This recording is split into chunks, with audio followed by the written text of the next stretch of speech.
আমরা বাংলাদেশের পক্ষ থেকে এই জাতীয় চরম সাম্প্রদায়িক উগ্রবাদী সিদ্ধান্তের এবং বিল পাশের চরম নিন্দা জ্ঞাপন করছি।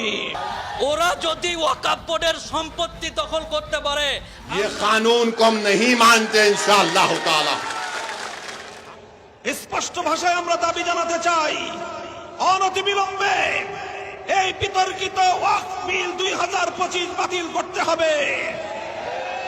সেই সঙ্গে আমরা বলতে চাই, সারা দুনিয়ার মুসলমানেরা যেভাবে গাজাবাসীর পক্ষে মাঠে নেমে এসেছে, আমি বিশ্ব মুসলমানদের প্রতি এবং সারা দুনিয়ার শান্তিকামী মানবতার প্রতি আহ্বান জানাতে চাই, একইভাবে আপনারা ভারতের মুসলমানদের অধিকার আদায়ের জন্য ভারতের 40 কোটি মুসলমানদের প্রতি সংহতি প্রকাশ করার জন্য বিশ্ব মানবতা রাজপথে নেমে আসা দরকার। দেশের মুসলমানদের বাংলাদেশের জনগণের দায়িত্ব অনেক বেশি, কারণ বাংলাদেশের মানুষ, বাংলাদেশ ভারতের প্রতিবেশী রাষ্ট্র। প্রতিবেশীর বাড়িতে যদি আগুন ধরে, অন্যান্য মানুষ আসার আগে প্রতিবেশীকে সর্বপ্রথম সে আগুন নেবা